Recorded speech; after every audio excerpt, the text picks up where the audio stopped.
Good evening. How's your week been, Dr. Hello. Irvin? It has been very fast. Yeah, it did go Yours? by fast. How Mine was was good. yours? Good. All right, so I first wanted to start off the show with about Simone Biles as she pulls out of the Olympic all-around competition due to her mental health. I thought that was very brave of her to do that because not a lot of Olympians will be, open and honest about their headspace not being in the right, in the right space. Because any type of flip or twist in the way she will land, she could have easily, been paralyzed. So, how do you feel about that, Dr. Irvin? I think it's great, and I think it's good for her to speak out on it. If you heard her or saw her written statement, she didn't realize the impact that she was having. And so it just shows that mental health is real. You shouldn't you shouldn't compromise for the sake of country over self if you are having mental issues. And you know, that doesn't mean that whatever the mental issue is, you know, she's competed at a Exactly. very she's competed at a very high level, better than anyone to ever do it. And so I think it's not only brave, but I think it's timely of her to say, look, I'm in a space where my body may be okay, but my mind is not. Exactly. I applaud her, and I want to say I don't know how to say her last name, but I know it's Naomi. I don't want to pronounce her wrong, but the tennis player, she Osaka. spoke out about her Yeah. mental health as well. Yeah, no, Yeah, Naomi so I do. Osaka. And she has a good documentary out on Netflix. If you guys want to watch it, it's really good. Yeah. But I first really wanted to transition to the show and talk about the eviction ban ending in America. So I didn't really know about this until really recently this week. I didn't know that the CDC pushed the evictions from beginning of COVID from March 2020. So it ends this Saturday. And 1,100 people currently are behind on their rent. Um, the CDC pushed it back just to help people stay afloat during the pandemic. But now I feel as though the pandemic is shifting in such a, how can I say that, into like rapid speed, is shifting into a whole new direction. And I feel as though our economy was not going to continue to, increase the date to end the evictions. The CDC, I want to say his name was David Dworkin. He's the president and the CEO of the National Housing Conference. He said what the CDC did is just putting a band-aid on a wound that needed to be healed. And right now, the biggest wound is right now the Delta variant and the COVID. So I don't know. Did you know about this, Dr. Irvin? Yeah, I was well aware of it. I mean, people needed all sorts of relief. And when you talk about housing or the lack thereof, the country was shut down. And so while the ban was timely then, I think they need to go back and look at it now, considering we are moving in the wrong direction and people are going to still need some type of relief. But do you think they would? Do you think they should increase it or no? I mean, I just feel as though I know it is wrong that they are ending the ban, but at this point, the pandemic can go on for so long. I feel as though so many businesses are going to start losing money again, just like they're changing the mask mandate. It's going to be, I feel like pre-COVID. I mean, not pre-COVID, but the beginning of the pandemic from March 2020. It's Gotta like be. history is almost repeating itself. Well, well, there are multiple factors at play as to why that's happening. You have, 40% of the population that's anti vaccine. So, you know, that's why when you ask the question of Should they? I would say yes, because there are people still affected. You have still, even though the baseline numbers for the economy look good, what does that look like in our communities of black and brown? People are still looking for work, and so if they're looking for work, how are they going to pay for rent? So they need that type of assistance. I'm not saying it should be in place forever, but they do need that type of assistance. That is true. And I really couldn't even, after I did all my research, I was looking some more. And I think the White House did a press conference saying that they are open to looking for shutdowns. I feel as though if they are going to, possibly shut down the country again, then they should definitely expand the ban. Is no what how can people stay afloat? It's already so people who are working 40 hours already can barely and working minimum wage can barely pay rent themselves itself. Hmm. Then COVID is turning. It's like the pandemic is getting worse. It was just I don't know if you know Mr. Dr. Irvin, but it was Rolling Loud, and one of the artists, her name is Des Dior. She was at Rolling Loud performing, and she just tested positive. And she said, if you were around me, you should get tested positive too. That's like millions of people right there, all in Miami. That so it's just I don't know. Hopefully it isn't a shutdown, but I feel as though if it is going to be one, they definitely need to increase the band, really remove the band, in my opinion, because the economy is still not afloat. Biden is still trying to push packages and things of that nature to create jobs. The economy is at Yeah, the worst. well, I mean, they need to expand the moratorium. I think that's what you're trying to say, because people need that relief. Uh, and when it comes to where we are um, with COVID right now, I don't know that at this point you can't get around the fact that the politicians and the anti-science wing have put us in this predicament. We were on a good path towards tamping down the virus. Now, here's my question to you: You're Mm, you're you're a public schooler, okay. and you are at a public university. In order to get into both, did you not have to show your vaccination records In order to get into what? into school? Yes, you have to show your vaccination records from kindergarten all the way up to higher education.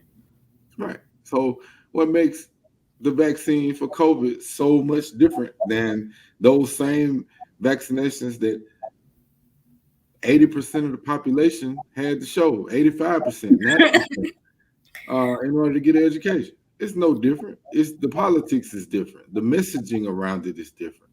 And so I'm not buying the fact that all of a sudden somebody is treading on your liberties and all of these things when you got a free education from public school, but you only got it when you showed your record. I do agree with you. I agree with you right there. I can see the concerns at times only because certain people really what plays a part, I feel as though in the people that's the anti-vaxxers or the anti-vaccinating people, is the media playing its role and people who are vaccinated testing positive for COVID. And then they're either a lot of deaths are increasing. Some people who have been vaccinated have passed away, but everybody's body is different, and it's always up. It's every day is updated research every day with the CDC. So, Yeah, but I mean, here's the thing: when they came out with the vaccines, when they did the trials, when they did the approvals, they told you one was what 76, one was yeah, 80 something, and one was 90 something. Pick yeah, the one that fit with your health profile the best. that is true. So nobody ever said that the vaccine was going to be 100%, and that if you took it, you wouldn't get COVID. But what they did tell you is if you took it and you got COVID, you stood a better chance of living. Exactly. You should want to live. Now, I don't like how the CDC told people who are vaccinated you don't have to wear your mask. Of course, people are going to, oh, I got to wear my mask. Even when I was before I came to DC and I was working at Dollar Tree, I was like, sir, can you please wear your mask? Oh, I'm vaccinated. I don't have to wear my mask. And I at the time I didn't know if I could really be like, well, can I see your vaccination card? So I was just like, okay, I'm just gonna Yeah, let it I mean, but be. think about this. At that moment in time, and CDC is a scientific unit. Um, at that time, they're following the science. We were on a path to be maskless if you got the vaccine. But you got this group of people who refuse to do. They don't want to wear masks. They don't want to get the vaccine, but yet they want to travel about and do whatever. And so, Exactly. yeah, now we're back at a point where masks are coming back into play indoors. Now we're back at a point where shutdown is back on the table when we thought we were outside. Exactly. Mr. Peters, he said, how many of us had or were exposed to measles, chicken pox? How many kids are getting it today?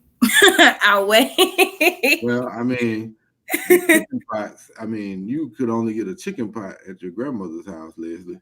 Chicken pot. Chicken pot is a meal. I think he's trying to say Chicken chicken pox. pots. Yeah, but I do agree with him. He said, I'll wait. That is Yeah, true, yeah. You can get a chicken pot pie at your grandmother's house. though. But now that you said, you brought up how mask mandate are going back into play. The CDC also have shared some pivotal discovery on the COVID-19 breakthrough infections that led to the new mask. So, a new study shows the Delta COVID-19 variant produced similar amounts of virus in vaccinated and unvaccinated people if they get infected, which is illustrating a key motivation behind the federal guidance that now recommends most fully vaccinated Americans wear masks indoor. I've always worn my mask indoor. I Now I'm not gonna lie to you. When I'm walking outside, I don't wear my mask. I feel like I should, but at the same time, it's hot here, Dr. Irvin. So I don't know. But now people, I will say, it says high viral loads suggest an increased risk of transmissions and raise concerns that, unlike with other variants, vaccinated people infected with Delta can transmit the virus. And I can see why, because as lately, like I said, research has been, being put out into the news and everything, and people who are unvaccinated are carrying the Delta variant, and people who are vaccinated. Deontay Graham said, "How would another potential shutdown affect this upcoming fall for universities?" I can Yeah. say, yeah. Well, you take it right away, Dr. Irvin. Actually, yeah, you go Well, first. I mean, think about where we were.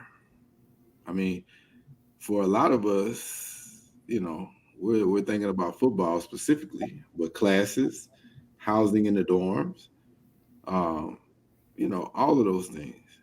Are you gonna want to put vaccinated and unvaccinated people in the close proximity of dorm rooms, outdoor stadiums? That's influx now. I'm beginning to wonder if I hate to say it out loud, but I'm beginning to wonder if the Orange Blossom Classic is going to have fans, or is it going to be a reduced number of fans, even though it's outdoors. Now it's in Florida, so I'm pretty sure it's going to be a free for all. But I mean, those are the things that make you wonder because safety becomes priority for university administration. You have to think about the safety of your students, your faculty, and your staff. Yes, that is true. Now, some universities, though, like University of Southern California, and I want to say within the AUC, they're saying in order for you to return back on campus, you have to be vaccinated. So their fall semester might be a little different. I feel like for JSU, since we live in such a red state, and as we have a lot of people who are unvaccinated, I want to say I need to look that up, but I know we're like one of the top 5 states with people who are unvaccinated for sure. Mhm. Yeah, but I And mean, but at this point, it's no different than those other vaccines that you had to take to get in school. Take the vaccine. exactly, If you want to go to school, take the exactly. vaccine. But my thing is though, well, that is true. But I think I mean, JSU, they did try to do a housing incentive to try to motivate people to go get the vaccine, but it's ultimately up to them. I hate to say it, but the only way we can prevent it to make sure that we have a fun and safe campus, I feel everybody needs to wear their mask. Even I know I will, especially indoors. Social distancing. with the stadium, especially Memorial Stadium. I feel as though they should do social distancing better than they did this past season. I will say that I love my university, I do, but I have to, hold them accountable. It should have been better social distancing at the stadium.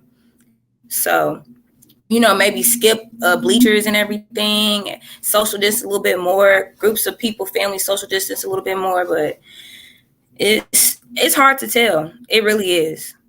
I know, but I feel like the Orange Blossom Classic is not going to cancel. Florida hasn't stopped, and they're not going to stop. It's going to happen. Yeah, I mean, Florida hasn't stopped, but the SWAC has the same concerns about student athletes and coaches and all the people that'll be involved. So that'll be something to watch. But I have to disagree with you. I mean, at this point, make it mandatory. That is true. I Well, mean, well, maybe yeah, they already doing it in the NFL, like you said last show. They already, well, they're not making it mandatory, but they're giving them stiff consequences. So right. I mean, there's the coach for the Minnesota Vikings. The Vikings said, "Look, take the vaccine or you're out." He said no. They said bye. It's just that simple. yeah, it is just that simple. And now, just like President Biden, he just recently made a statement saying for all federal employees, you either take the vaccine or you have to abide by the testing protocol, which is you get tested weekly, you have to wear your mask, and you have to do more social distancing. It hasn't gone into detail yet, but they will be updating it soon. But he said all federal employees, it's here or there. What you want to do? I still So think they should do it. Oh, go ahead, Dr. Irvin. I'm sorry. so let's look at this from a little bit wider lens because the stuff that we're talking about now is American privilege, a whole bunch of whining about something that we could prevent. President Macron in France has said, take the vaccine or face the consequences. At, at some point, in order to bring this curve down, you know, you have to just go ahead and step out there. That's what leadership is all about. I heard someone speaking about President Obama and the most precarious position that he was in during his presidency, and that was when he decided to go after Osama bin Laden, capture or kill. If he doesn't succeed, his presidency is literally pretty much over. You think it's at that point, Dr. Yes, Irvin? yes, because he would not get anything else done. If he doesn't succeed at that, it's over. It's just the stakes are just that high. Wow. And so what he did was say, if I have actionable intelligence, I am going to go for it. At some point, our leaders have to stop with all the pacifying and go for it. Because on one hand, you have your rights and liberties. On the other hand, you have people dying left and right. So it becomes a public safety exigency. Very true. I do agree with you. We do have to make that. We do have. This all. Let's just overall how the U.S. handled the pandemic. It could have been handled better from the beginning. We do know that, but it is time for everybody to play their part and try to take the steps into the country reopening and becoming to a sense of normalcy again. And at this point, it was going to be yeah, this winter, but now who knows? Well, we were on track. You think about we were set back tremendously by COVID deniers, especially our former president being a COVID denier Yeah, and not doing the hard work and doing the hard things to put us in a better position. When President Biden came into office, he made that a whole of government focus. What is happening now is not that he is failing us, it's that the people are failing themselves. true. Every excuse that can be thrown out is being thrown out for why you don't want to take the vaccine. But yet you still want to be able to do the same things. Well, that's okay if you live in la la land. But the facts on the ground say that COVID is picking up at a tremendous rate. It has morphed into a Delta variant, a Lambda variant, and who knows what else next. So if you know the science is telling you that, I mean, it reminds me of the people who think that the earth is flat. Okay, Doctor. I mean, I'm being real. Yeah, it is. Mr. Peters, he says, City of New Orleans just issued mandatory vaccinations for employees and mandatory mask mandate. That's good. They need to. I feel like New Orleans definitely started off the pandemic on a strong foot by, especially after Mardi Gras. Everything was shut down. Well, think about what you just said now. Did they actually start off on a strong foot? Because they had Mardi Gras anyway, and all those people got infected, and then they got serious about it. Yeah, yeah, you're right. You're right. I will say that, but that they are moving in the right direction. I don't think a lot of other cities or states will do what New Orleans is doing right now, especially not Mississippi or Texas or Alabama, especially not them. So No, I I mean, do agree. I do have to ask you a question, Dr. Irvin. So sure. you were saying how you remember how you were talking about President Obama. You were saying how it's either do or die at this point with his presidency. Do you feel like Hmm. it's that way with President Biden? I think he's starting to feel the heat, but the difference is he did what he was supposed to do. Now he's got to go further. Now he's got to go further. He did what he needed to do to start bringing that curve down, and it was working until he started hitting these headwinds of these anti-vaxxers, anti-science. Now we're down to I don't know. I think they play. I think they play poker, and their hand is not good because they wanted to use. So this is what happened when you cherry pick facts. This is good for you Okay. as a budding politician leader. When you cherry pick facts, the facts are stubborn. So what they did was they looked at what was happening, elderly population, that's who's being attacked. And so they cherry picked that one fact, but they should have used common sense because it is a virus. What do viruses do? They mutate. The flu comes out with different variations every year.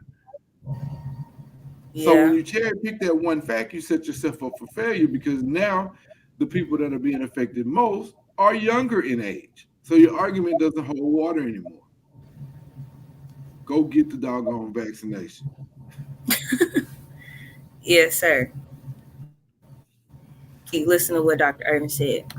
So I want to shift the show with a little fun. I want to talk about, do you think, this is a question for you, Dr. Irvin, and the audience. Do you think JSU football can compete in the Big 12 conference? So recently, as you all may know, it has been a lot of shifting in conferences. A lot of schools have left certain conferences. And now Dion, he recently tweeted, I want to say today, this is why it's kind of sparked my interest. He said, I would love to have a conversation with you. And he said, at the Big 12 conference. So do you think he's biting a little bit too much? What's the saying? Biting too much you can chew or something like that. Do you think we can really compete? No, not right this second. And I like the honesty. it's not necessarily for the athletic standpoint. Mr. Graham is on the show. I think we're gonna have a heck of a they're gonna have a heck of a team. But when you start talking about competing at that level, what you have to bring to the table, I don't think our university can afford. We don't have the You facilities. elaborate on that? First, first of all, we don't have the facilities. Second of all, across all sports, we don't have the same caliber of recruitment that we've had over this last 6 to 8 months in football. Yeah. Now, could we get there? Is that aspirational? I think that's more of what he's looking at. How would I put myself in that type of position? And there's nothing wrong with that. But to just jump out there and just arbitrarily say, yeah, we're going to the Big 12, I know. This ties neatly back into the conversation I was having with you a couple of weeks ago about the network. Yeah. So you think about why there are vacancies in the Big 12 now is because two of the anchor schools just got voted into the SEC, Oklahoma and Texas. Well, it just so happens that financially, Texas and Oklahoma, either one of them could go wherever they want to go. Yeah. So this is a win-win for the SEC. You think about this. We were talking about networks and the SEC network and what that network member school payout has done for the facilities upgrade at all of the member institutions. Guess who has their own network that's on par with the SEC network? One school, Texas. Texas. Yeah, I might say it's Texas. Deontay Graham said, "All our program is missing is the resources and constant recruiting class. I don't expect us to change conferences now, but in the near future, I definitely think JSU is a top contender." I agree. Yeah, I agree with that with this caveat. When you say all our program is missing is resources, have y'all ever seen Jerry Maguire? Haven't seen what? Jerry Maguire, the movie Jerry Maguire came out in like 1996. Mm-mm. Cuba Gooding Jr. It's good watch. You should go watch it because Okay. he tells Jerry, who is his agent, who's probably the only person who believes in him that he could get the job done. Show me the money. So what I'm saying is, if you want to go to the Big 12, show me the money. We haven't even won the SWAC in God knows how long. Show me the money. Right. Put up or shut up first. I Right. so I, yeah. Yeah, I do. And I think when you were saying how we have to do consistent recruiting across boards when it comes to the sports, from the outside looking in, looking just a regular, student, the only two sports that are doing heavy recruiting is football and basketball. That's the only ones that I see. Maybe it should. Football and at the high level, football and women's basketball. Yeah. Let me correct it. Yep. You are And correct. think about this. Because I Think don't about this. see any. When you talk about making a move like that, you need to have your house in order from academics to sports, sports to academics, and everything in between. Well, those things that are in between that will be holding us back is fully funded resources for academics, fully funded resources for sports. We have neither. We just got our first piece of astroturf yesterday. So, I mean, we're playing in a stadium that was built in the late 50s, early 60s that needs almost $100 million worth of work, and we don't have the money to fix it. So we want to try to build a new stadium. So let's not put the cart before the horse. It sounds good, but pragmatically and financially, it's just like you saying, I'm going down to the Aston Martin or the Maserati dealership or to the Bentley dealership, and I'm getting a new Bentley truck. And when you get in there and they say it's $145,000, and you like, wait a minute, I have $8,000, and they're telling you with a straight face, you're at the wrong dealership. Now, I will say, okay, so if how can we get to that since we're in a pandemic right now, and this is really the second year Dion is trying to build this program? How can we get to that point financially? At least make a step further into that direction of hopefully becoming contenders. Because with the pandemic, even though a lot of people are coming back on campus this fall, not as much as it could be. People are still afraid of of coronavirus. Yeah. Well, So how can we financially do that? here's what I will tell you. So situations like pandemics, they show you what type of financial foundation you have. So what you're asking is a foundational question. Think about it in reverse. If everything was rosy, would you have the money you needed to put up whatever the Big 12 asked of you if you had to do a buy-in? Could you do that today? No. So now pile the pandemic on that, cut cut the enrollment numbers.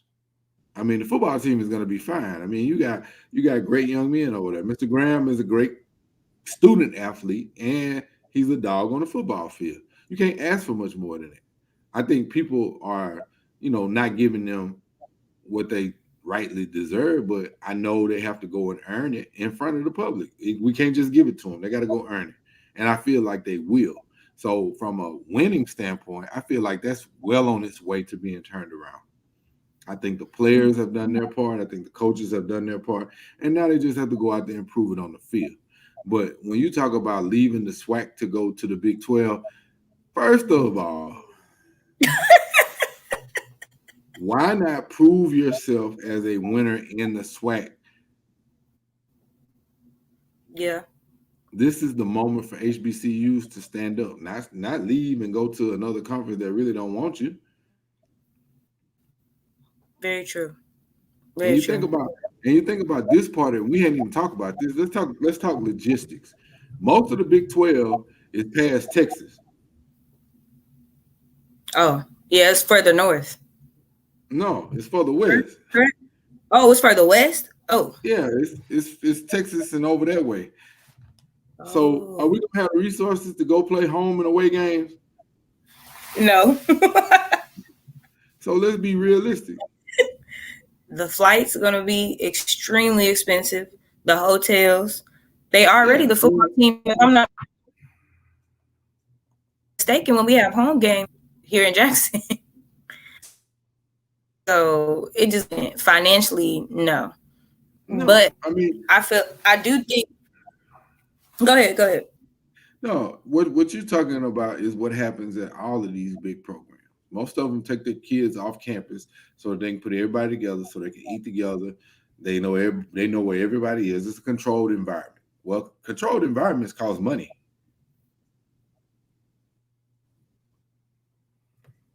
It's just that simple. Mr. Peters said, how do we afford to travel to West Virginia and Iowa?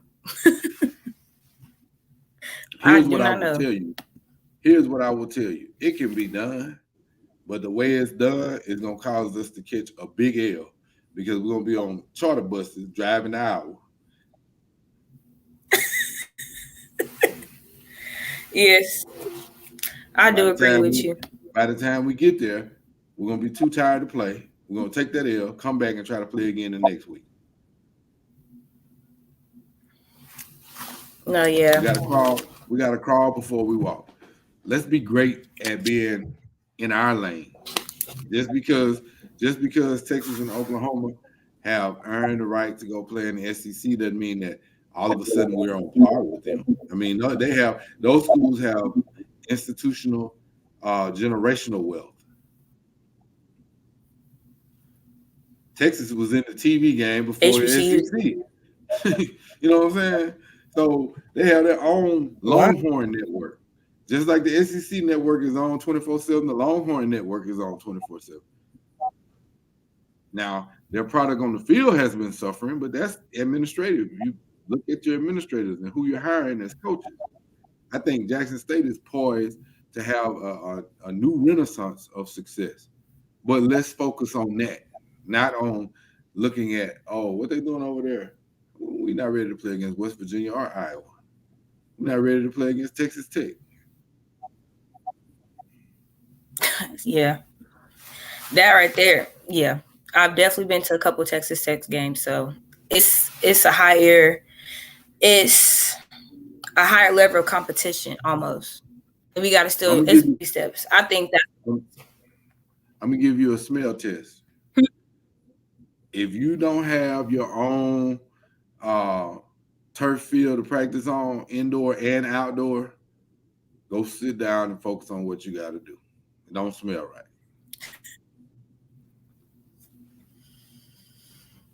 yeah, and that's no and we knock. just got our I'm turf just, field. right. We just got it 2 days ago. Now because we got an 18 wheeler, we think we're supposed to roll with the big dogs. You know what I'm saying? We got an 18 wheeler in turf field. Okay, let's go. That's great. But let's dominate in our lane first. Let's dominate in our lane.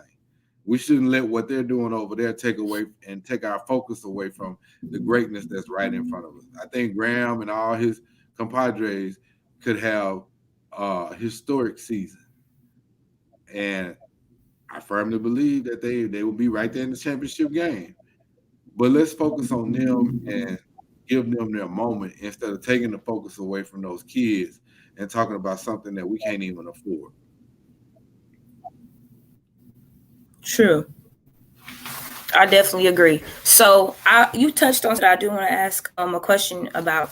So you said we have to have discipline within these programs from the athletes to the school and back from academics back to the athletes. So when you say discipline, do you mean because you think when it was this past spring season, how it was always COVID was knocking some of these athletes from playing because they had to always take COVID tests weekly. Do you think at this season, in order for us to have a powerhouse team, it has to be discipline, more discipline with his players? Do you think so? No, no, no, no, no. I think there's excellent discipline. What I'm talking about is the discipline financially, the Oh, wherewithal, okay, okay, the wherewithal to have money to fund everything 100%. Because see, okay, when you start talking about a West Virginia or Iowa or Texas or Oklahoma, they're not struggling to recruit students for their programs. They're not struggling to hire top teaching talent, top administrators. They're not struggling to bring in players because they have the facilities and the coaches and all of that. We don't have all of that yet. Let's get all of okay, that first before we start trying to jump out the door. okay. Now, thank you for clarifying that for me because I was trying to see. Yeah, Now, no, I I do think the have one players. last. I think the Oh, my bad. players Go are. ahead. No, I said I think the players are disciplined. I think they're really focused, and I think they're hungry to prove a point. So you're always going to have unfortunate incidents in COVID where somebody doesn't know they have it and they're exposing other people. That type thing, it's unavoidable. We have protocols in place to deal with that. So they're going to do their part because they want to play. Yes, they do.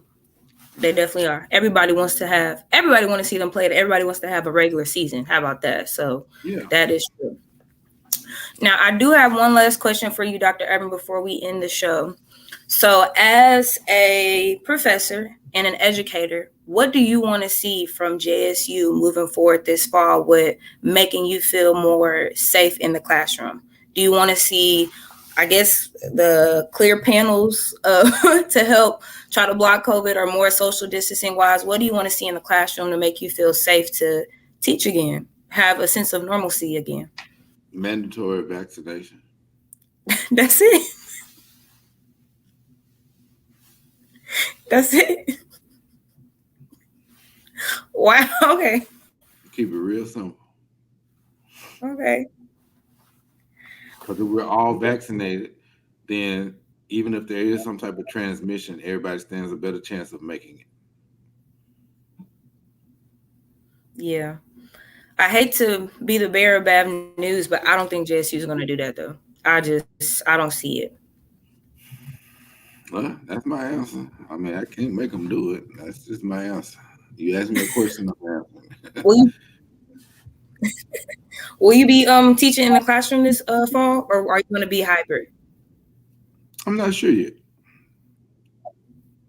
Wow. Okay then. Yeah, I think there's still, All it's right. still, I think there's still administrative stuff that's being sorted out even at this hour. Yes, we are down to the wire. School starts in I want to say 3 weeks. Yeah, Yeah. it's getting close to it. Time moving by fast, too fast. Like you said, this week went by fast. So well, that is all that I have for the show, guys. I definitely want to say some last words just to stay safe. Please go get the vaccine so we can have some sense of normalcy this fall. Um, Stay safe. Keep your mental health up. What about you, Dr. Irvin? What you got to say? Here's what I want to say, Kennedy. If you have not been vaccinated at this hour, then I don't want to hear anything about what the government is not doing for you because you are not doing for yourself. True. Handle We're your going to business. end it at. Yeah, I'm handle your sorry. Go business. ahead. Handle your business. Go get vaccinated. If you don't want to do it, so the transportation secretary, uh, Secretary Buttigieg, was asked about how you get people to do what they're supposed to do on the vaccine.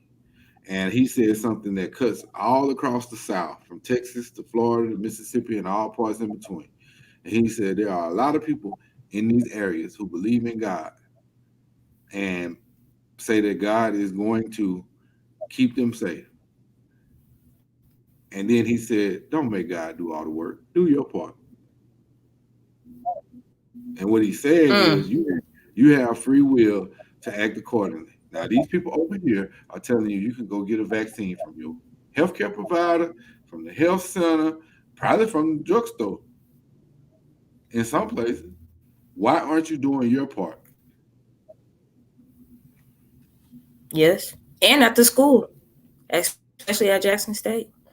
They're So, for people to get vaccines. So yeah. And so, if we want to look at it in that perspective, since we are in the Bible Belt, everybody didn't do what Noah did. Noah had a clear vision, build an ark because it's going to rain. And everybody called him silly because it hadn't rained. But you know what he kept doing? He kept building that ark. So in this instance, everybody's telling you that COVID is getting bad, bad, bad. And you still walking around talking about, I don't believe in science. If you don't believe in science, read the obituary page in your local newspaper because that's real life. sad to say, real life, real numbers, real Right. cases. Get Right. vaccinated. Because you might not have ever talked to your congressperson or your senator or your governor or anybody else, and you just watching them on TV do sound bites. But chances are you know somebody that's in that local paper in the obituary section that died from COVID. Could be you next if you don't go do it, handle your business. We're going to end it on that note. Y'all have a great weekend. Bye, y'all.